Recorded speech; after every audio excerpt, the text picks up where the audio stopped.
Councillor, you may proceed. Thank you. Thank you, Mr. Chairman. Thank you. You're welcome back, Mr. Kebe. Thank you. I just wish to remind you that you're still on the oath. Yes, no. So I'd like to give you a recap of your evidence so far and where you stopped. No problem. Before the break, you had mentioned that you were arrested at your in-laws' house in Banjulinding at 5 p.m. And you were asked to enter a small boot of a vehicle. Yeah. You were in that boot for 5 hours. Yeah. And then later, the car stopped at Tindum Barracks, and you were asked to go into the guard room. While entering the guard room, you were slapped by JCB on the face. Yeah. And once you entered inside the guard room, you saw Edward Singate, Sana Sabali, and some of their orderlies in the guard room, and you sat in a chair.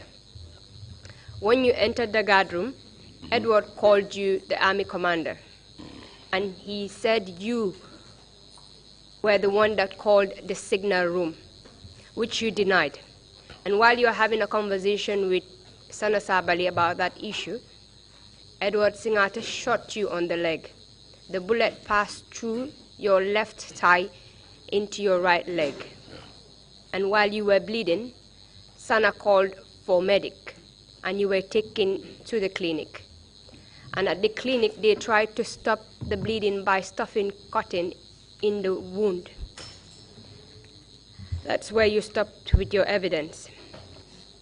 Now, I just wish to ask you, apart from the treatment, like using of cotton on your wound, did you receive any other medical attention while you were at the clinic? Not at all. For how long did you remain in that condition? I was there for 3 days because I was shot on Sunday, the 13th. So I was there Sunday, Monday, up to Tuesday, the 15th, around midday. That's the time they took me to hospital, RBTH. For the 3 days that you were at the clinic, did you receive any painkillers? Because you did mention earlier that you were in so much pain after you were shot. There was nothing that was given to me. How were you feeling then? All the time with pain, all the time with pain. Somebody bullet inside his body. A foreign particle inside your body is a problem, much more a bullet. I will not shoot my enemy, I'll tell you this, with the experience I have. So you mentioned that the bullet was still inside your body. Yeah, it's inside my body. I don't lie on the side. Where exactly was it lodged? Around 3 inches below my femur, that's where it is here. So what happened after the 3 days? So they took me to hospital.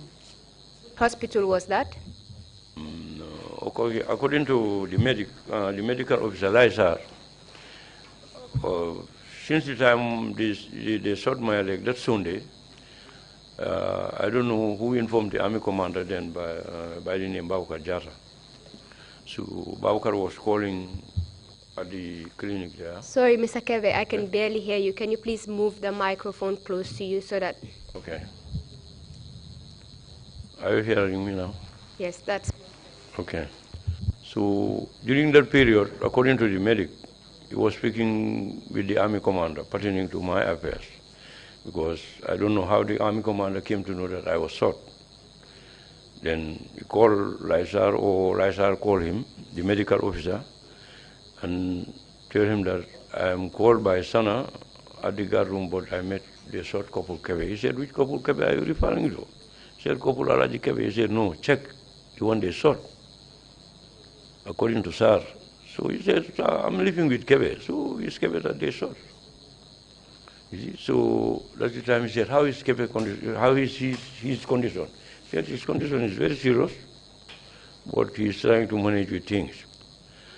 Then Monday morning, he called.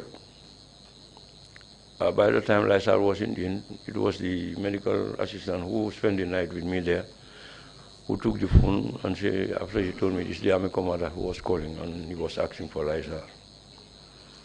Then later I came and said, the army commander was talking to me about your affairs. I think he's trying to do something. I said, okay. But I was all the time lying down with pain. So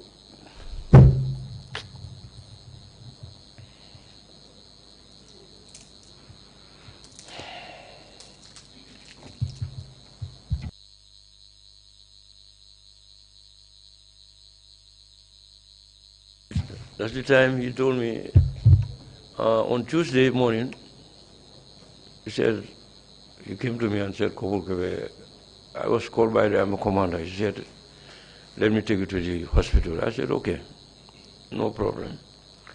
So he said, they are going for the ambulance. I said, okay. I was there till around midday. That's the time he came back. He said the ambulance was having problem, but it's already remedied. Now we can go. I said, okay. That's how they put me on a stretcher and took me inside the ambulance. Then I was taken to RBTH, where I was admitted.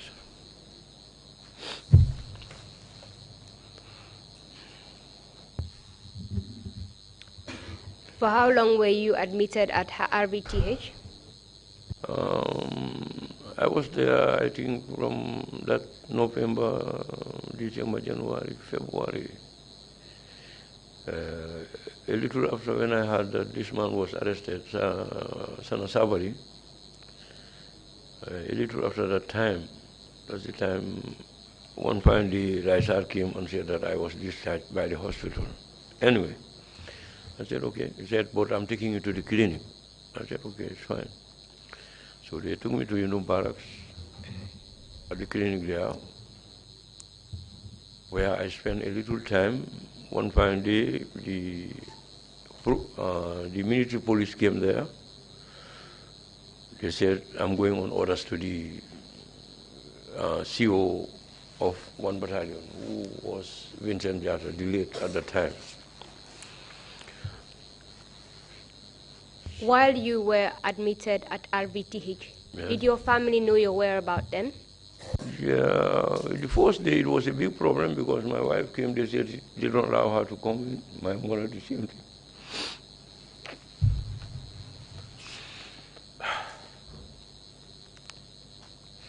So until the second day, because I was admitted with a heavy guard there, soldiers were standing beside my bed with their weapons. So, but the second day, the guard who was there was, I forgot his name, but he was at least a reasonable somebody. My mother came very early, so the guard outside came and told him that, anyway, this old woman is the mother of Corporal Kebe. So he said, allow her to come in, no problem.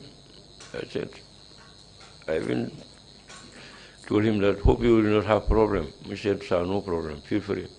I said, okay. Then my mother came. Were they eventually able to remove the bullet from your right thigh? This bullet is still here. I mean, I don't lie on this side. I don't lie on this side.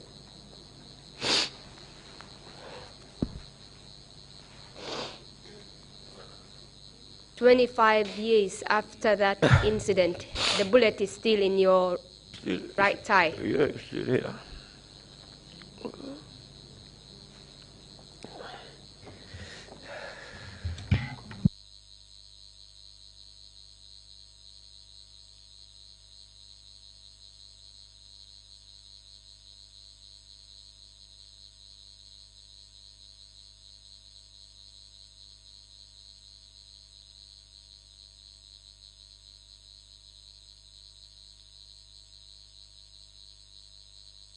Are you okay to continue, Mr. Kebe?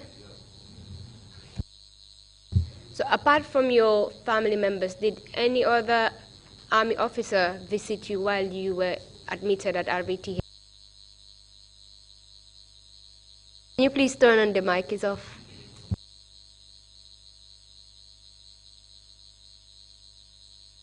Press on the green button. At that time, most of these soldiers, they don't want to come closer to people like us because we fall victims. So there was a day, I understand, Sana Sabali's convoy had an accident. One of their orderlies had a broken hand and was brought to the same ward where I was admitted, 8 and 3. So in the evening, Peter Singate and John Gomez, I think he was a sergeant major at the time, John Gomez, they came to visit Albert, the orderly who had accident.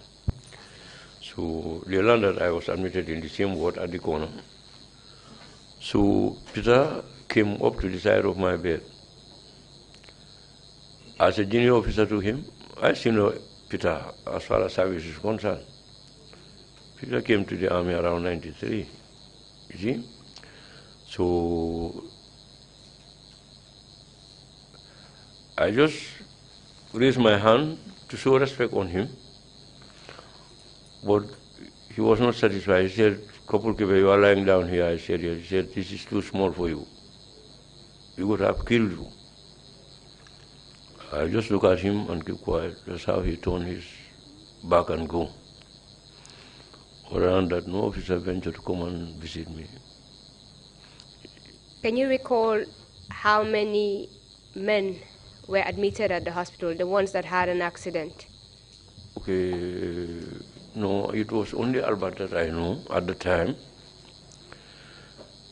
After, I think, after this Bach Sambajaro that came to arrest me with Fatih and that Kanilai, I understand he had a problem with the Zanramuri and he was shot on the buttocks and he was admitted at ICU. One fine day, I was lying on my bed, he just came down. He said, sir, I learned that you are here, so I just come to see you. I said, okay, thank you. By that time, my late wife was there. She brought food.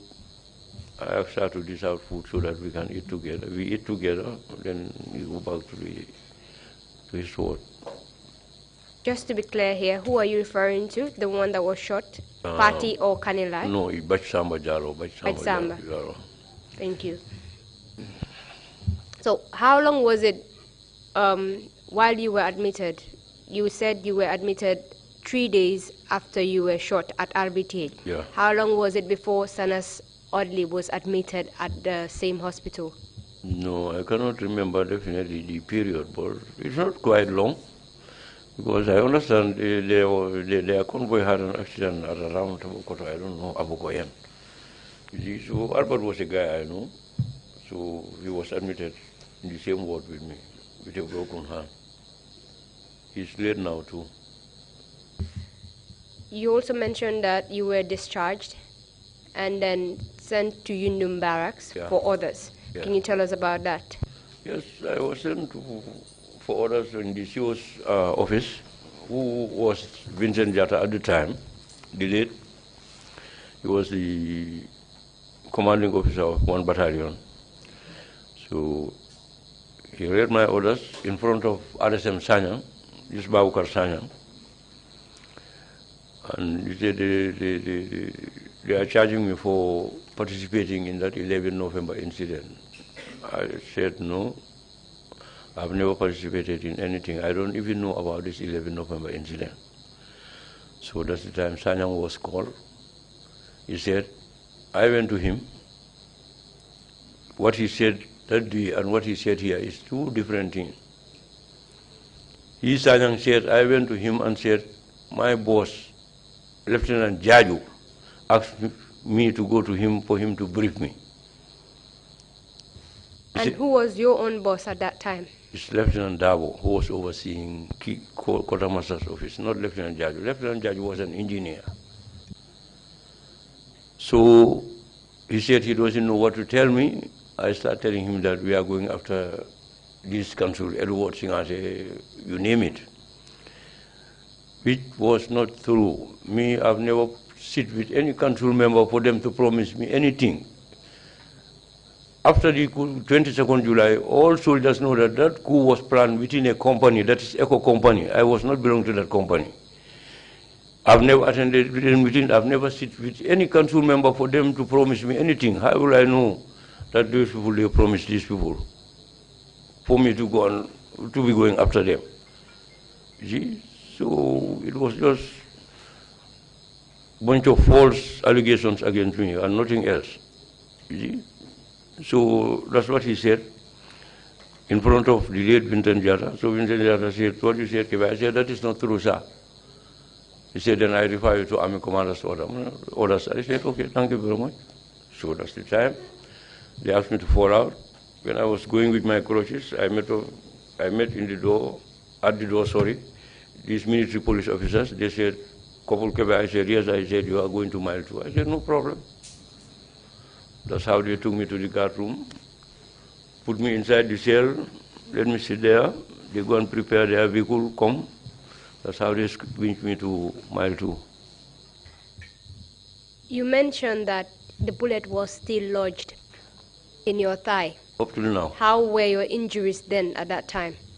I was just managing with pains, that's all the time, because I cannot remove it, and I cannot stop the pain, so I was all the time with pain. So what kind of treatment did you receive while you were at RVTH? No, okay, the time they were taking me to RVH, the wound started getting septic. Because of just 3 days I was lying down there untreated. So they cannot do anything, and thank God, that is what saved me. Because if they happened to touch this wound at that time, I could have ended up sitting on a wheelchair, because where this bullet is buried is very serious.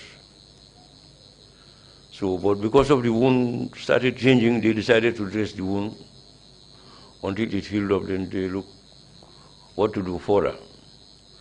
On the whole, they were told that there are cuttings inside the wound. But these cuttings were just thrust in without tying them. So these people, they just take out what they feel is, they can take it out and they don't see anything, so they decided to dress the wound. While at that time, there are some cuttings left inside the wound. So the day those cuttings react inside that wound, it was more severe than even the bullet that I received that day.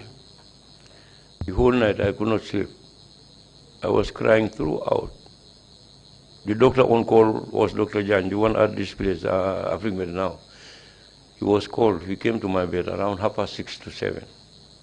The time they opened the wound, we see black things coming out from it. So that's the time he prescribed a medication for me, which I bought from my own pocket. It was not available at the hospital at the time. So that's what they used to heal up my leg. You had mentioned earlier that the bullet passed through from your right to your left thigh. Yeah. That means there was an opening. Yes, yes. There were 2 openings on your left thigh. Yeah. And 1 opening on your right thigh. Yeah. Now, can you take us through step by step what happened when you got to mile 2 prisons? I was taken to mile 2. From the orders, they took me to the guard room. They locked me inside the cell there. I was sitting down. Then later they prepared their vehicle and come and take me to mile 2. So they escorted me to mile 2 to the office. Then from there, they took me to confinement number 4. Were you processed in any way when you got to mile 2? No, there was nothing done. I was just taken there. I was sitting.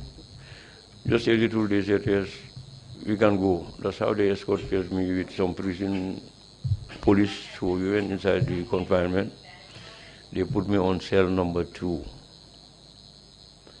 It was break time, I can fully remember, because they used to break 12 o'clock and come back 2 o'clock.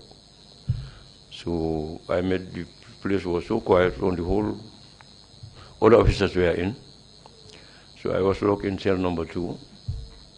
After they locked the main gate, I heard Captain Kambi's voice. He said, who is that? I said, it's me, sir, Kebe. He said, Kebe, what brought you here? I said, it's these people. I understand that you are wounded in your leg. I said, yes, but with all that I am brought here. So that's how everything went. So till they came back by 2 o'clock and opened them. So they meet these prison officers. Some of them are very wicked, let me tell you this. With all the wound I'm having, the crutches I'm walking with, they said their tradition, they have to change your legs when you go in there. So at the time, the senior man at the confinement wing was Sergeant Jawando. I think he's dead now. So they have to put those chains on my legs. But when Kambi and Chongan came out and they protested and said, no, this man is suffering, you want to put chain on him again. What is this? So you have to take it out. They even said I should not have rest because that is not part of their tradition. I should wait for at least a week or so. But these people protested again. They said, no, you have to. From that evening, they started taking me out. You see? We have received testimony at this commission that in mile 2, the bed that was given to the inmates, it only had a plank of wood on it. Oh, yeah. And that they were given chamber pots as well to use for their toilets. Yeah. Given your condition, did they give you any preferential treatment to ease your pain? No. There was no. How did you cope in the cell? Struggling just to survive, survival of the fittest. With the help of Mafuji Sonko, I have respect for the guy. Every morning he will come and clean my cell, help me to sit outside. Before going to bed, he will go and fill the water of my bucket, this thing, the 5-gallon water this thing for me, put it inside, and help me to get inside and be in my cell. Did you receive any medical attention while you were there? No, they don't give you anything. They don't give you anything. They don't give you anything. At the time, I was not even taking medicine, only painkillers. That's the time I was in the clinic. But when I was going to mile 2, they don't take me along with anything. And there, even one tablet, if they don't prescribe it for you, they give it to them. They will not allow you to have it, unless you smuggle it yourself. You see, because those people are very negative. Anything they want to do, they think that you wanted to commit suicide or I don't know what. So if you are dying, they will just call these people until they came. That's the time you have treatment. If not, you have a problem. Were you allowed to go to the hospital while you were at mile 2? No, I don't go to the hospital. How did you cope in your condition? I was there struggling, as I said before, with the help of Mafuji. Mafuji was doing a lot for me. Until one fine day when I fell down, it was a big problem. You see, because somebody who cannot squat, you know, those toilets, they don't have these floor toilets. You see? So you just try to manage yourself. The toilets are very small. Sometimes I have to screen myself like this, just to ease myself. You see? I really struggled a lot there. So when I fell down, it was a period of 22nd July. These people were called, they said they are on standby, they cannot come. I was there for the whole week with severe pain.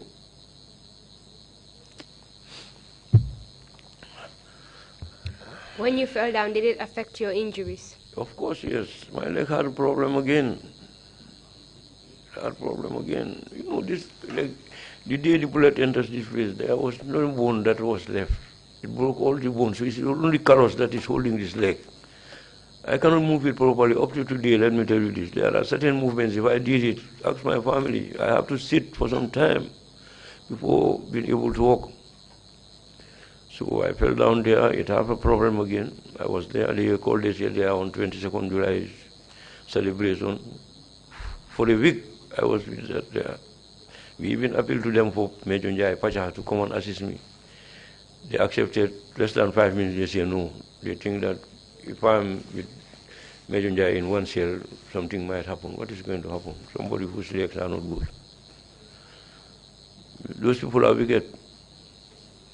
So I was there until after 22nd July. Before, they sent one medical officer, this small boy, Kombo, that's his name. He was from the Gendarmerie.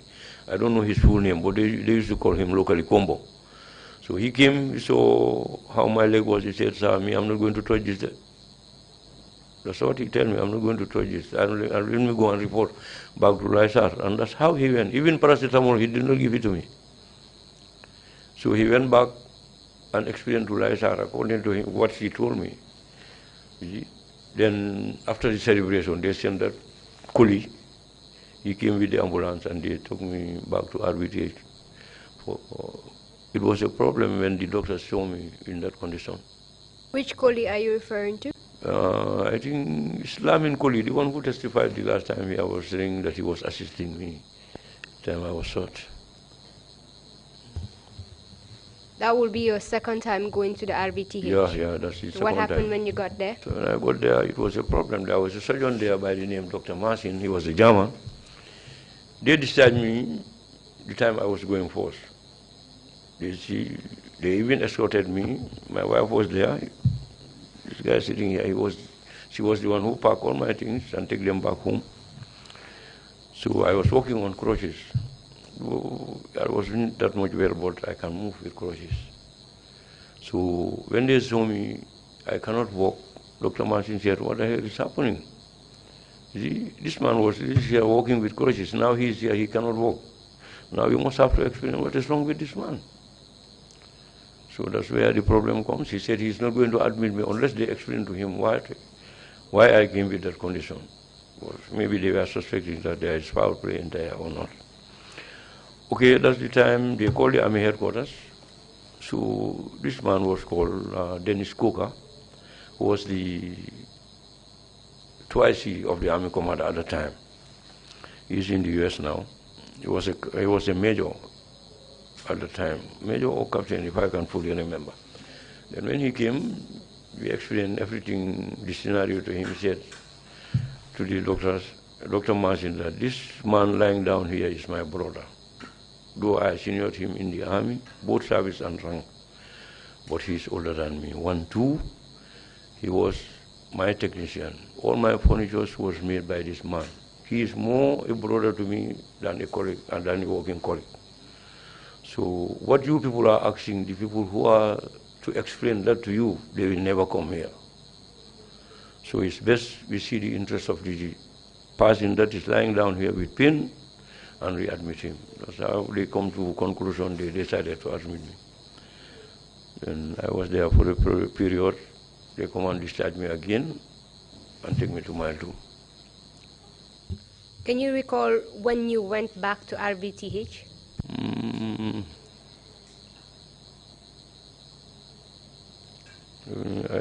Just the year. I think, is it not? I think it's 96, 95, 96, something like that. Yes, it should be 96, I see. And for how long did you remain at RBTH this time around? No, less than even 2 months. They just come and pack me back, pick me and take me back.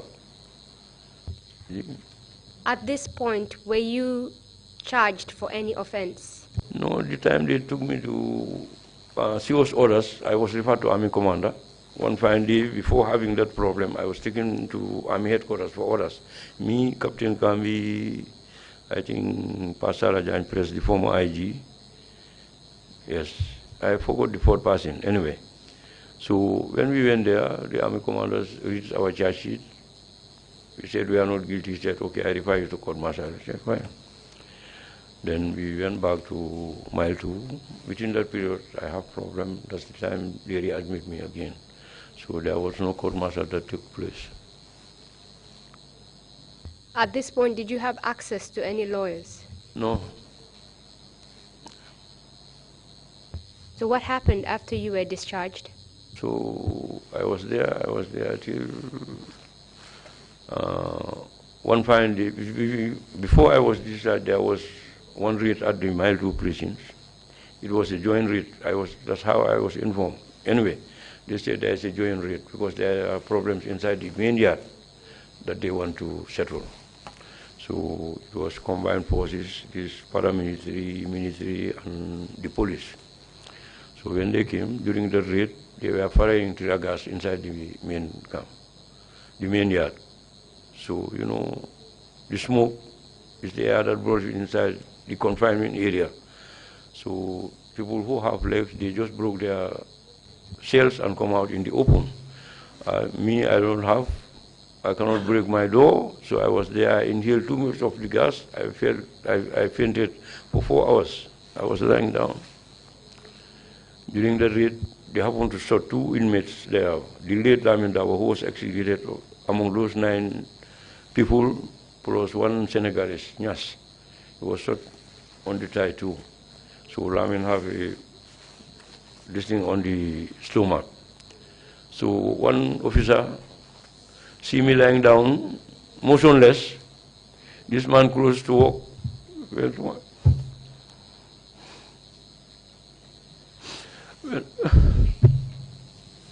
Went to my mother and tell him that your son is dead.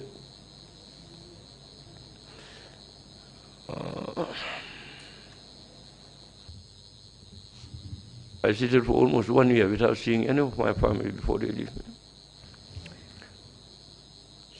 This incident happened after you were discharged from the RVTH the second time, yeah, right? Yeah, the second time, yeah. You see, because by the time they come, just come and release all the soldiers there, the senior men, except me and one Lamin Bojang.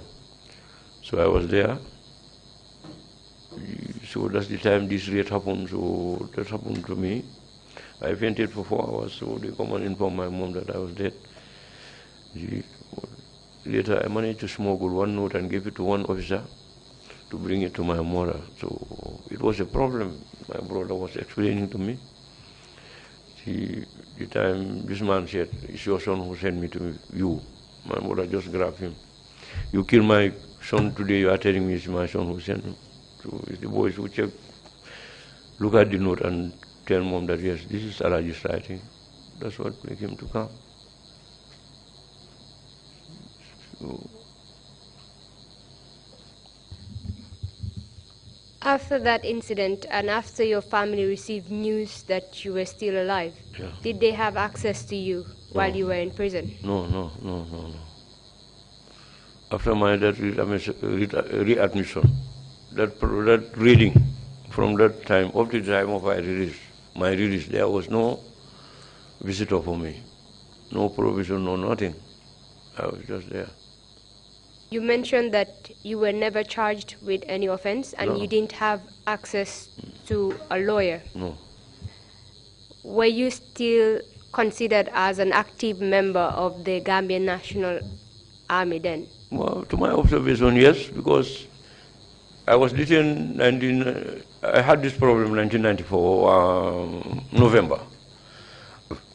Excuse me. My salary was paid from November 1994 to 1996. You were in Mile 2 then. How did you know that your salary was paid? No, the time I was admitted, they used to pay my salary.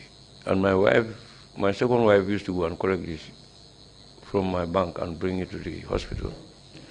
So the time of my readmission, that's why I told you it's 1996, she went to the bank and there was no money sent to the bank. I forgot the exact month. So she came back and said, darling, these people, they don't send anything in your account. I said, okay, maybe they have stopped my salary from now. So that's how it was. While you were in prison, did you receive any letter from the army suggesting that you were no longer part of the Gambia National Army? Up to today, no.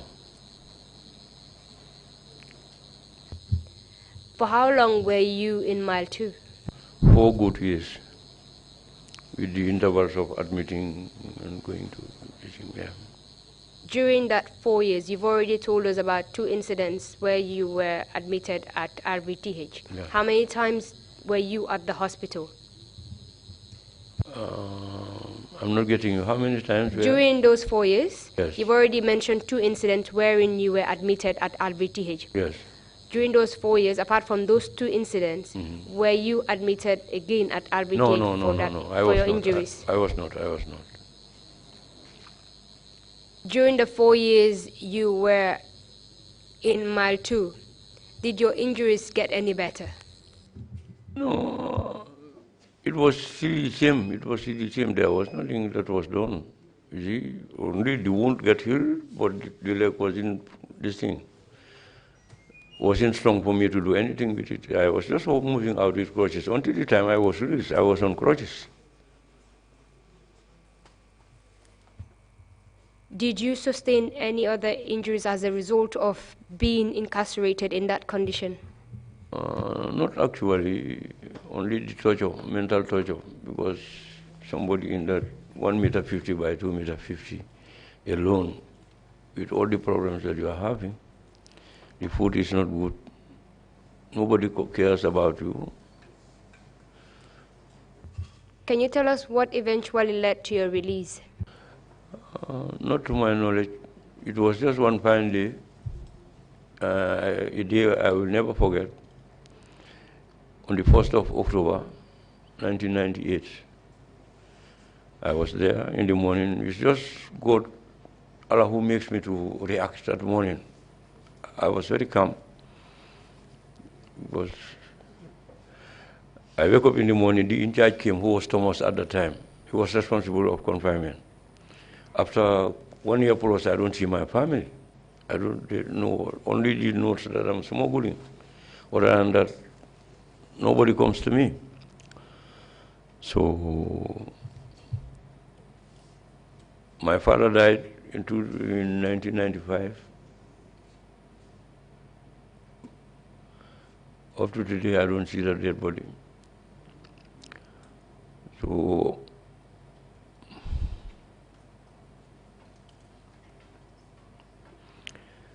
that only first, I just wake up in the morning, I called Thomas, he said, he come, I said, Thomas, sit down. I said, what have I done, Thomas? He said, locally, Magji, Luhel. I said, Thomas, this is serious. I'm here for how many years without seeing my family? I haven't done anything. What is the problem?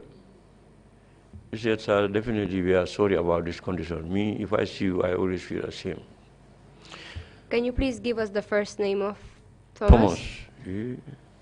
I think he's the prison commissioner as of now, but I don't know if his first name. We used to call him Thomas. His rank then? The prison ranks, I think he was APO at that time. I don't know, assistant superintendent, I don't know, assistant police, I forgot anyway. I don't know, I'm not familiar with the prison ranks, to be quite honest with you. Why they used to call him APO, I don't know, OPO Thomas. So, but he was in charge of confinement at the time. So when I tell him this, he said, now tell me, whom do you want to see? I said, my first wife is just at Banjul here, so you can tell her to come. He said, okay, give me their number. I just give him my wife's number. By the time we are having these landlines in my aunt's house, so I gave him the number. He put it inside his pocket. He said he will call Hadim, my wife. We went out. That's the last time we saw. Then until around 1:30, according to him, he was explaining. He said he was giving assignment, other assignment to do. So he was taking something out from his pocket. At the time he see the note, he said, hey, let me go and call this lady before it's late. So upon approaching the office, the DCP, Deputy Commissioner at the time, Jobate, tell him, Thomas, he said, yes, go and call Mr. Kebe. So that's the time he came to the confinement, because at that time they don't close me during their break. When they open me in the morning, they leave me there till 5 o'clock. When they are going home, that's the time we go to bed. So he came in and said, you are wanted at the office. I said, okay, no problem. He said, if at all you are going home, that's it. If not, definitely I forgot to call your wife, but I called her so that she can come tomorrow. I said, no problem, feel fine. Then upon approaching the main door of the office, the water was just coming out. He said, you are bringing this man, where is he? This man is going home. So that's the time I saw Baji, the former interior minister. He was at the police at the time. He was not appointed minister at the time. He was the one who came for my release. Can you recall his first name? I forgot his first name, to be quiet. What, Baji? I forgot his first name there, to be quite honest with you. It's Usman Baji, I think. Usman. Yeah. Usman Baji. So he came for my release. Then I was let out.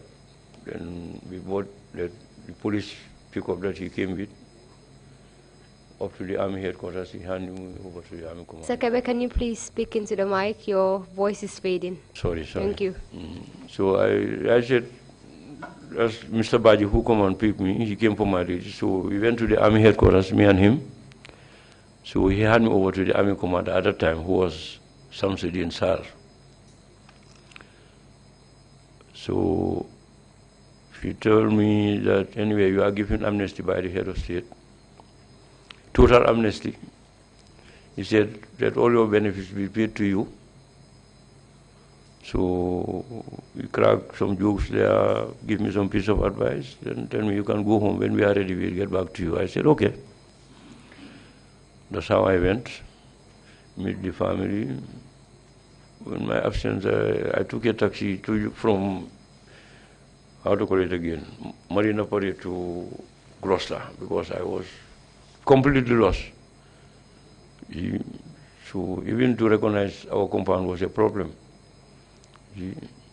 It's my brother's wife who saw me inside the car. He said, call my wife, he said, your husband is inside the car. That's how they asked the driver to turn and come. So I stayed home. My mother came and took me to his place at Tarinding because I was not that much well. I was on crutches still. Then 2 weeks after, I was called by some Sudin Sar, the army commander, to go and answer. So I went there. He said, the army has constraint. They cannot pay this money, so it's that. So that's how I went home. After, they gave me certificate, which is very contradicting. The soldier that you detained, we said he was attempting to coup you. After 4 years of detention, you decided to give him military certificate, stating that that soldier voluntarily retired 1995. And I was detained up to 1998. Do you have that certificate with you? I have it with me. I have it with me.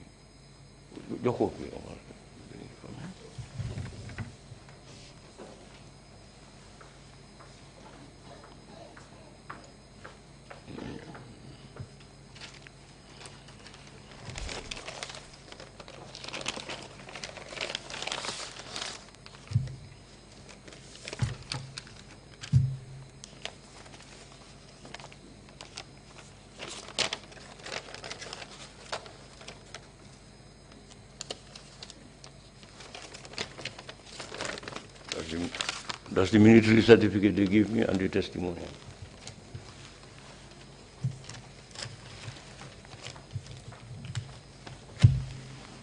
Can you please show the commissioners the certificate?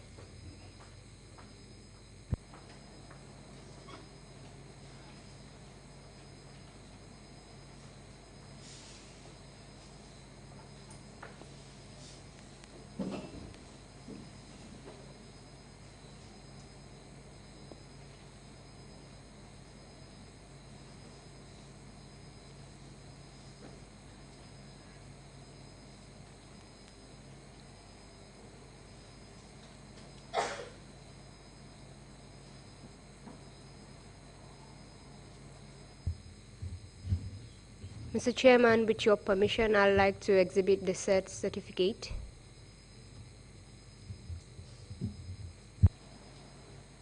Request granted.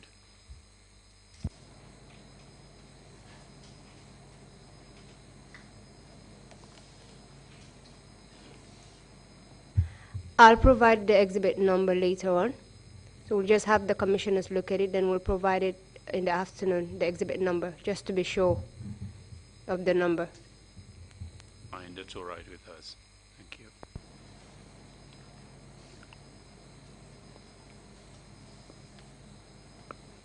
While the commissioners are looking at the certificate, Mr. Chairman, may I proceed with the questions for the witness, not to waste time? You said you went to the Army Commander's office, that's Samson in Sar, Yes. and then you were given this certificate. Yes. And what did he say the certificate was for? Maybe if I want, according to what they said there, if anybody wants my service in the future,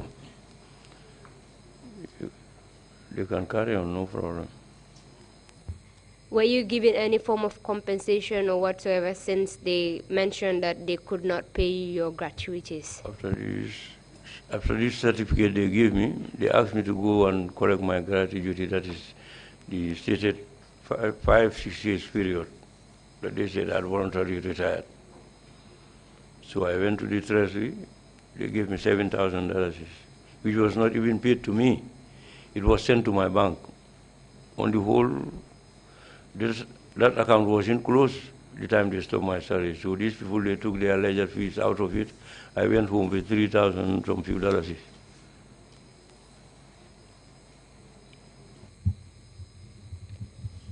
After that, and after giving a certificate saying that you voluntarily resigned from the Army, did you obtain a job, that is, after your release?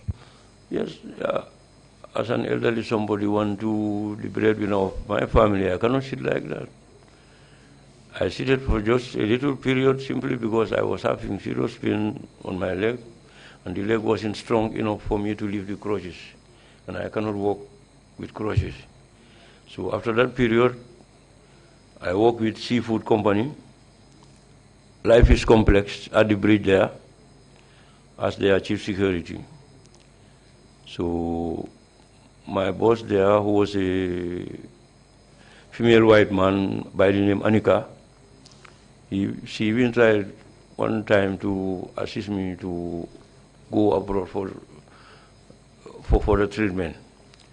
But when they told her about the bill, he said he cannot foot the bill, or let her write to the Army headquarters so that they can pay half, she will pay half for my treatment, but that doesn't work.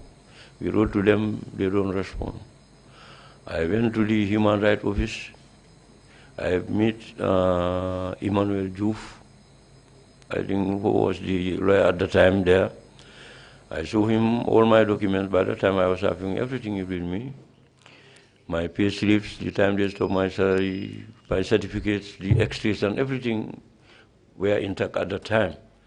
So he told me, definitely, my brother, you have case against these people, but at this present moment, if you want to take these people to court, you are just wasting your time because they will not respond to you. And I agree with him because I went to the ombudsman, the office that they established, and nothing comes out of it. So if he told me that, then I know that what he's saying is true. So I have to give away everything. See, after I work with GPA, then now I'm not doing anything. I'm sitting at home now. You had told us that you were married before your arrest. Yes, with How 3 many wives. kids did you have then?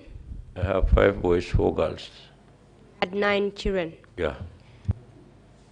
What was the impact of your detention on your family? It was horrible. It was horrible because it's just like somebody who is on a seat, you just come and remove the seat away from him. I was the breadwinner of my family, the first son of my mother, and my father too. So if I am taking away or not just cause from my family, obviously they are not going to be fine.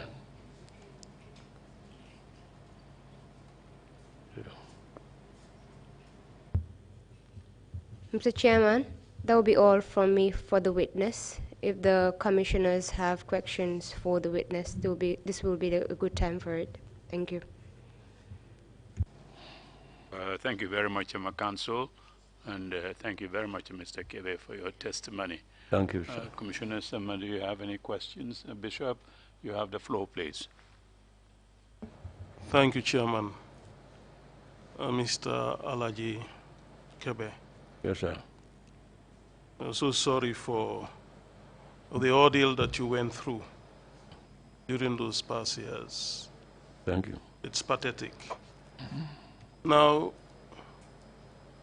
from the doctors at the RVTH, did they give you any referral recommendation for the bullets to be extracted from your leg?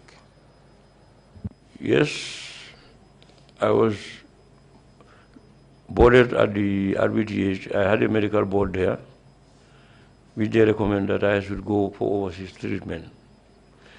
The documents were with me. Unfortunately, there was an inferno in my house, so all those documents were born. So that's why I cannot produce them. But the records are still in the records office at the RVGH. If necessary, I can go and search for them, and I know I will get them.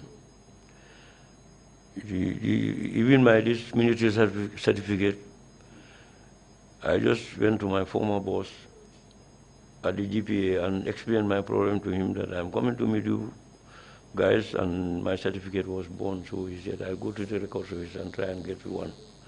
He's the one who gets this photocopy and bring it for me.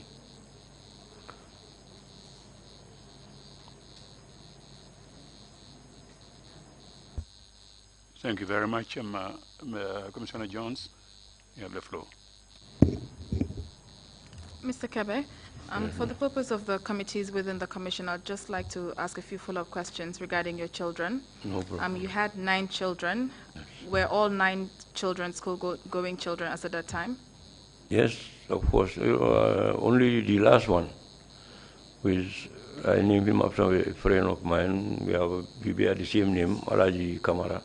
He was the fish supplier of the army.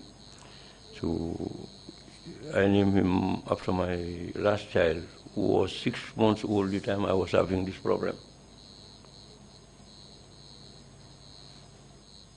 Okay, your salary stopped 2 years into your detention in '96. Yeah. Were they able to continue going to school as at that time? No, because when I was released, I met all my kids were sitting at home. None of them was going to school, honest to Mohammed. Thank you. Welcome. Thank you, Deputy Chair. You have the floor.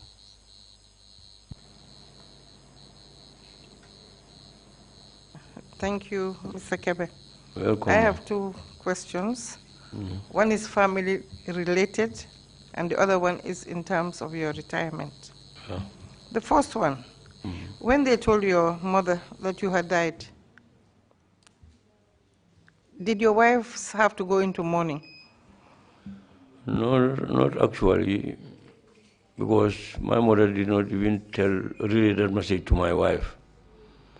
Because let me tell you, this one is not that it's my mother, but he's a God faithful person. Even the time I was arrested, those early days, they don't know my whereabouts. My uncles came to the house. One of my uncles was staying at Banyurindi. He came and gathered the whole family and tell my mother that I learned that Kebe is killed. Because these people, anybody they place their hand on, they will kill you. So we want to make charity for Kebe. They called my mom from Tarinding. She came. When they explained their story to her, he said, no, my son is not dead. He said, my uncle told her that either these people, anybody that fall in their hands, they will kill you. And there is somebody who came up to my house and told me that Kebe was killed in his front. My mother said, no. He said, Kebe is your nephew. They said, yes. He said, okay, you can prepare charity for Kebe, but me, I'm going home. That's how she left the house. That is what made them to postpone that charity. 3 days after, I was taken to hospital. Thank you. We salute the courageous mother for taking such a stand. Now, this is in relation to your voluntary retirement. Voluntary retirement is normally instigated by the person who wants to retire. Yes. So how can the Army now give you a certificate of voluntary retirement when you did not ask for it? Maybe it's their way of doing things, I don't know. Because somebody who was detained up to 1998, you just give him certificate and said he retired 1995. I cannot understand that. I just hold it and read it like this and go home. Because at the time you cannot do anything. I've been to the ombudsman, an office that was established by them for anybody who has complaints against them or any other person to go and lodge it there. There was nothing that come out from it. I went to the Human Rights Office. I told you what this man told me, Raju. So I just decided to hold my hands and leave everything in the hands of God. Thank you very much, Mr. Kebe. You're welcome, madam. Thank you. Imam Jallo, you have the floor, please. Mr. Kebe, Yes, sir, Imam. you seem to suggest that there was mistaken identity in your case, and for which you have been punished for a long time. Did you, during this period, make any effort to extricate yourself, like by explaining to the authorities that you were, or to some other, particularly the authorities? Did you make any effort to clear yourself? Imam, at the time, definitely I could not do anything about this, simply because everything was in their hands, and they make me to handicap, especially Edward Singate. He is the one who shot me, and he was playing all these games to delay me, because I don't see the reason why they were releasing officers, leaving me behind. They wounded somebody. You see? So there was a time Dr. Jones came to my hospital bed and said, Mr. Kebe, I said, yes, I said, I don't put my mouth into people's problem, but I am asked to write about your leg. I said, you're welcome, sir. And later I understand that he wrote and sent it to the State House, to the authorities there. But unfortunately, at that time, Edward was the vice chairman. So I think that is what makes everything to be subsided. He will not want to see me outside with how I was, and he is the author of everything. This question of misidentity, I don't buy that, to be quite honest with you, because we are all soldiers, we know each other. What I can say is out of jealousy, out of wickedness, that's all. Thank you, sir. Thank you. Imam C, you have the floor, please. Wow, Imam. When you alighted from the vehicle, who slapped you? JCB Momambej. I was slapped by JCB.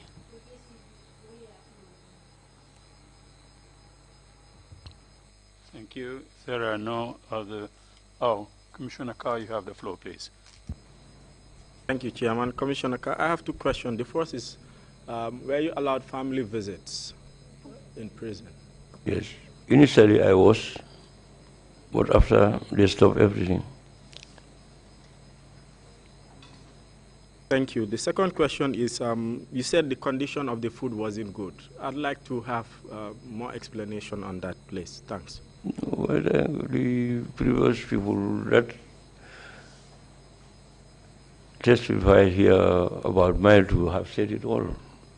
Mile 2, according to my understanding, prisons are rehabilitation centers, but not in the Gambia. Here is a dumping center, especially at the time. All those people there are Jolas.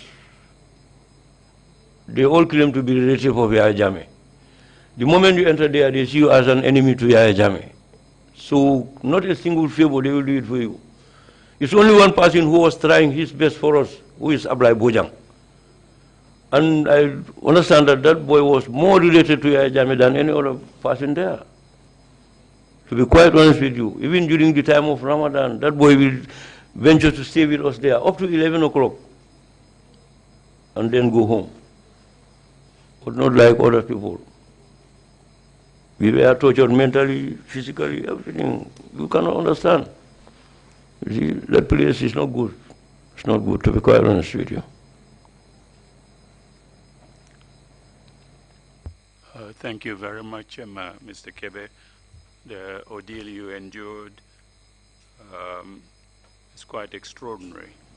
Sorry about it, and we share your pain. At this point, do you have any concluding remarks to make? If you do, please proceed. Okay, I just have a small thing.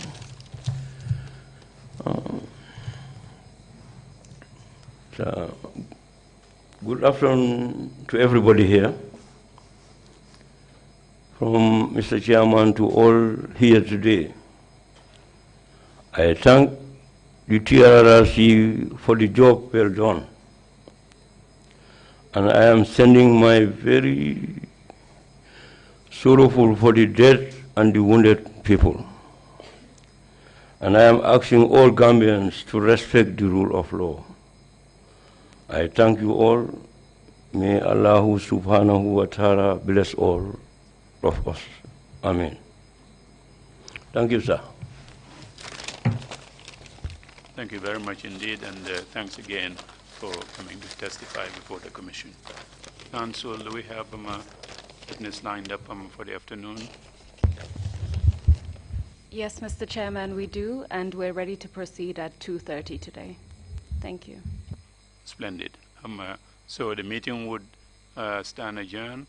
We come back here at 2:30. Meeting is adjourned. Thank you all.